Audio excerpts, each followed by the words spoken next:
Hi, and welcome to the digital job site, where the boards are straight, the weather's great, and there really is a board stretcher. This session is going to look into the model, the free SketchUp model download for the Fine Home Building Ultimate Miter Saw Stand, which was published in the current edition, the May 2011 issue of Fine Woodworking magazine by Justin Fink. This model, just as you see it here, was offered on online as an extra, as a free download, and to people that are familiar with SketchUp, the model makes sense. You can understand the benefits of it, but to those unfamiliar with this model, it looks kind of useless sitting there as a download. So I just downloaded the model, went to the website and downloaded it from the Fine Home Building website. Here it is as you see it. If you download it, this is pretty much what you'll get, with the exception I pasted the little digital job site blurb down there in the corner. But anyways, so this is a model, no big deal. On my mouse, using SketchUp, and this is the free version of SketchUp, not the SketchUp Pro. When I look at a model like this, you can see my little cursor zinging around. If I push down the scroll wheel on my mouse and hold it down, I orbit around. So if I want to look at this model any direction, I can orbit around. I can let go of the mouse wheel and grab a different position to rotate from. So one of the first things you can do on a 3D model versus an isometric drawing that is not live, it's static and not dynamic, you can look around at stuff. And the other thing I can do is scroll in and out and zoom in on particular things. Here's some notches in this end board. We've got a screw in here. I'm just scrolling in and out with my mouse wheel.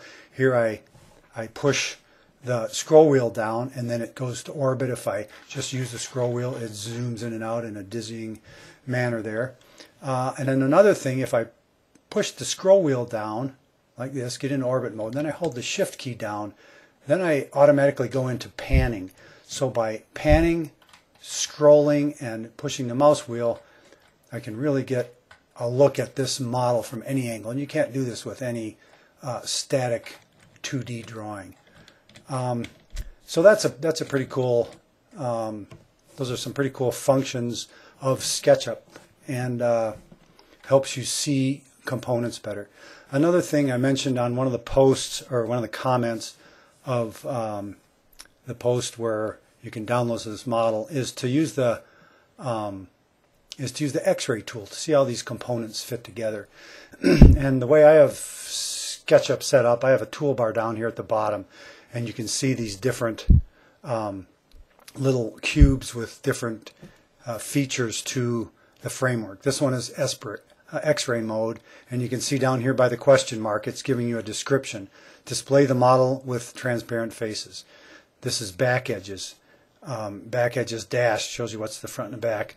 This wireframe shows just the edges, hidden lines, all these features. And if your SketchUp isn't set up to do this, if you've just downloaded SketchUp, you might not find that toolbar readily. But if you go up into View and Toolbars, you can see a selection. I've got quite a few of these selected because I use them all the time. But just by clicking these on, going View, Toolbars, and on, you get all these different toolbars. That way you can find the X-ray mode, which instantly makes surfaces transparent. And this way you can see inside the model how Justin's built this. This design has features that that were inspired and recommended from reader input and fine woodworking staff, etc. But in this you can see that, for instance, the rails that hold the table extensions, they go past each other, they're parallel to each other, etc., etc. So you can get a pretty neat view of this model without a whole lot of effort. It's show the toolbar, click a button.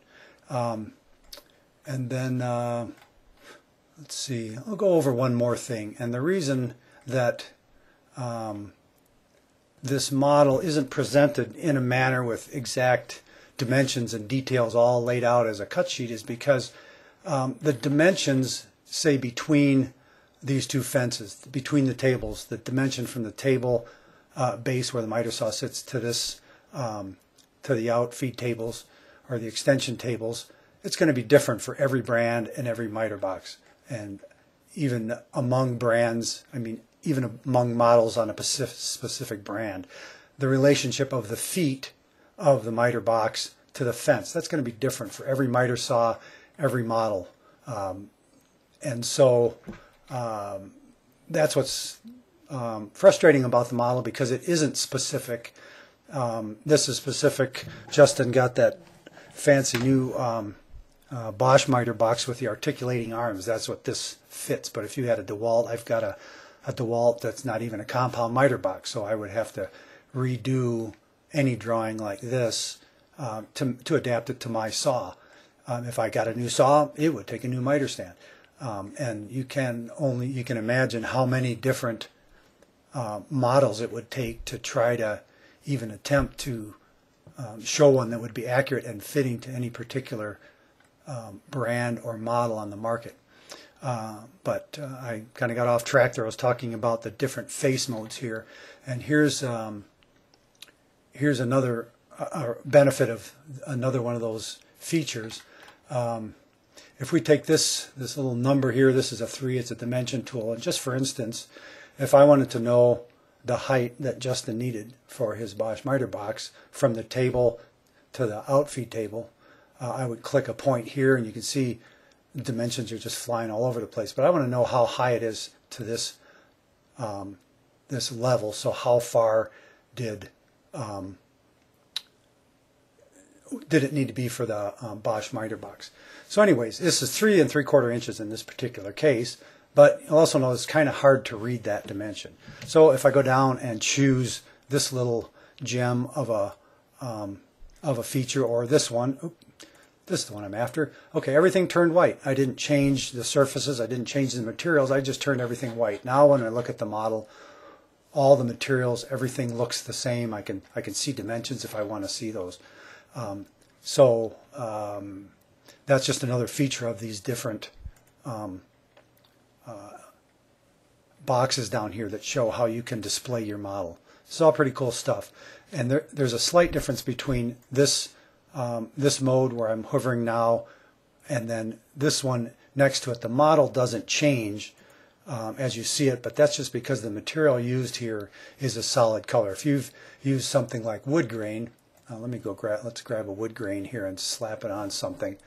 I'm going to go to the materials, which is the little paint bucket, select, and I'm going to choose wood. And then I'm just going to double click this folder. I have some extra wood things here.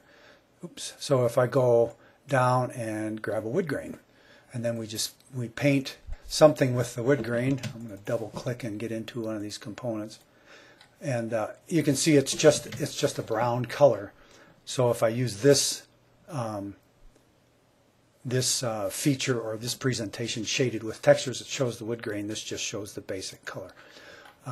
Anyway, so there's a number of things that you can do with this model very quickly by downloading it and just kind of poking around. You can see, I think you can begin to see the benefits of what a 3D model offers over a 2D plan format. But I'm going to stop here, and I'll do another little video with a few other things to help you get some insight into how